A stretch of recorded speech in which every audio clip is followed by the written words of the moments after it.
আসসালামু আলাইকুম, কেমন আছেন সবাই? আশা করি সবাই খুবই ভালো রয়েছেন। আমিও ভালো আছি। আপনারা দেখছেন টেক ভয়েস বাংলা, আপনাদের সাথে আছে আমি সাজ্জাদ। তো আজকে যে বিষয়টি নিয়ে আলোচনা করব সেটি হচ্ছে আমাদের প্রাইভেসি সংক্রান্ত।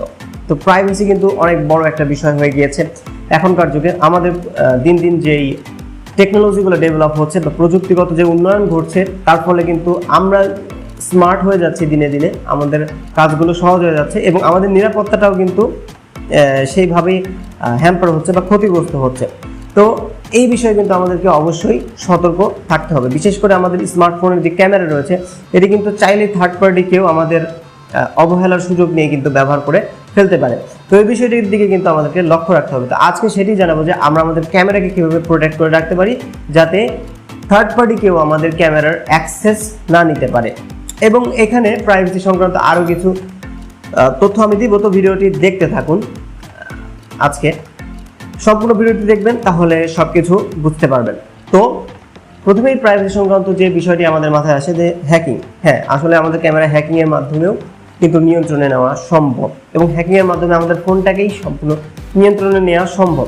তো সেক্ষেত্রে আমরা কিন্তু কিছু রুলস ফলো করতে পারি যাতে আমাদের ফোনটি হ্যাকিংয়ের শিকার না হয়। যেমন প্লে স্টোর ছাড়া অন্য কোনো থার্ড পার্টি ওয়েবসাইট বা অন্য কোনো থার্ড পার্টি অ্যাপ স্টোর থেকে অ্যাপ ইনস্টল না করা, তাহলে আমাদের প্রাইভেসিটা কিন্তু হুমকির মুখে পড়বে না। দ্বিতীয়ত, আমাদেরকে অবশ্যই মেসেঞ্জারে আসা বা আমাদের যেই চ্যাট গ্রুপ আছে সেখানে আসা বা ফেসবুকের কোনো লিঙ্কে ক্লিক করার আগে অবশ্যই সতর্ক থাকতে হবে যে এটা কোনো স্প্যাম লিঙ্ক কিনা বা হ্যাকিং লিঙ্ক কিনা। দেখা যাচ্ছে যে আমরা লিঙ্কে ক্লিক করার সাথে সাথে কিন্তু আমাদের ফোনে যে হ্যাকারের যে টুল রয়েছে সেটি কিন্তু ইনস্টল হয়ে যেতে পারে আমাদের অগোচরে, এবং আমরা কিন্তু এটা টেরও পাবো না এবং আমাদের ফোনের নিয়ন্ত্রণ কিন্তু নিমিষেই সেই হ্যাকার নিয়ে নিতে পারে এটার মাধ্যমে বা আমাদের দুর্বলতার সুযোগ নিয়ে। সো আমাদেরকে এই বিষয়ে অবশ্যই সতর্ক থাকতে হবে। এখন ক্যামেরার বিষয়ে আসি। ক্যামেরার বিষয়ে কিন্তু আমাদের কয়েকটি সেটিং রয়েছে যেগুলো আমরা দেখে নিলে এবং ঠিকঠাক করে নিলে আশা করি আমাদের ক্যামেরার অ্যাক্সেস থার্ড পার্টি কেউ নিতে পারবে না। তো চলুন আমরা দেখে ফেলি আমাদের ক্যামেরাতে কি কি সেটিং করা প্রয়োজন। আমাদের ক্যামেরা সেটিং ঠিক করার জন্য আমরা চলে আসলাম আমাদের গুগল ক্রোম ব্রাউজারে। আপনারা আপনাদের গুগল ক্রোম ব্রাউজারটি এভাবে ওপেন করে নেবেন। নেওয়ার পরে এখানে 3 ডট একটা মেনু দেখতে পাচ্ছেন, এখানে ক্লিক করবেন। ক্লিক করার পরে এখানে সেটিংয়ে ক্লিক করবেন। ক্লিক করার পরে এখানে আপনারা দেখতে পাবেন যে সাইট সেটিং নামে একটা অপশন আছে। তো সেখানে আপনারা চলে যাবেন সাইট সেটিংস। এখানে আসার পরে আপনারা এই যে ক্যামেরা নামের অপশন দেখতে পাচ্ছেন, এখানে কিন্তু ব্লক করা আছে, আমি কিন্তু ব্লক করে রেখেছি। আপনাদের কিন্তু এরকম ওপেন থাকবে, ask first before allowing sites to use your camera.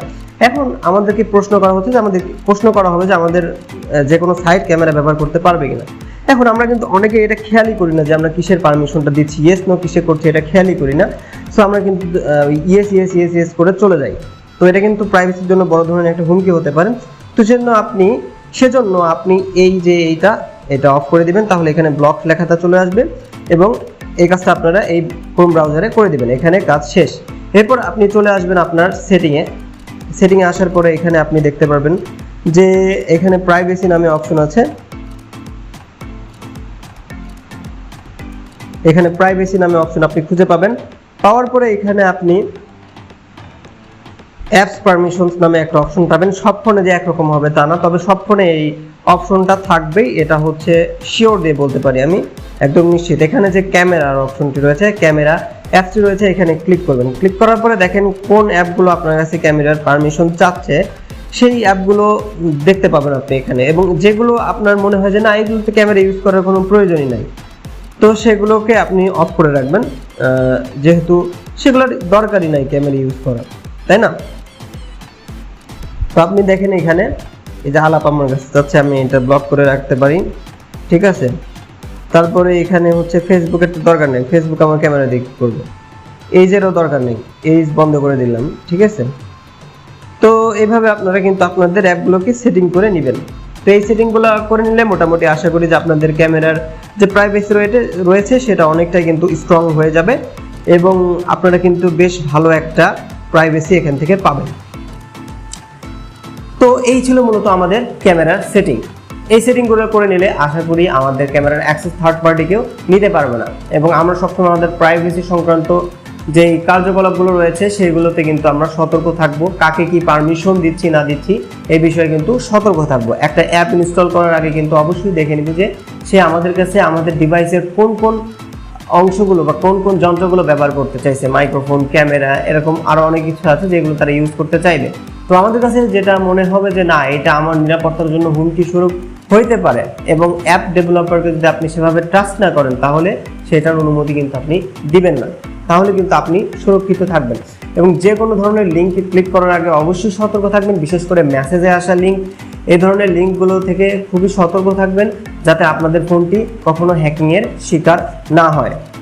তো আশা করি ভিডিওটি আপনাদের ভালো লেগেছে। ভিডিওটি যদি ভালো লেগে থাকে তাহলে পাশের বন্ধুদের সাথে শেয়ার করে দিবেন, কারণ তাদেরও কিন্তু প্রাইভেসি সংক্রান্ত এই বিষয়গুলো জানা খুবই জরুরি এবং এই বিষয়গুলো কিন্তু অনেকেই জানে না, আবার অনেকেই জানে কিন্তু তারা এই বিষয়গুলো সম্পর্কে কিন্তু উদাসীন। এর ফলে কিন্তু তারা বিশেষ করে মেয়েরা কিন্তু বড় ধরনের সমস্যায় পড়তে পারে। হ্যাঁ, ছেলেরাও পড়তে পারে, এমনটা বলবো না যে ছেলেরা পড়তে পারে না, তবে মেয়েদের ক্ষেত্রে প্রাইভেসিটা কিন্তু বেশি প্রয়োজন। তো আপনারা এই বিষয়ে অবশ্যই সতর্ক থাকবেন। তো আজকে এই পর্যন্তই ছিল। আমাদের চ্যানেলটিকে ভালো লাগলে অবশ্যই সাবস্ক্রাইব করবেন, পাশে থাকা বেল আইকনটি বাজিয়ে দিবেন, নোটিফিকেশন অল করে দিবেন, তাহলে পরবর্তী যে কোনো ভিডিও আপলোডের সাথে সাথে আপনাদের কাছে কিন্তু নোটিফিকেশন চলে যাবে। আজকের মতো এখানে শেষ করছি, সবাইকে ধন্যবাদ।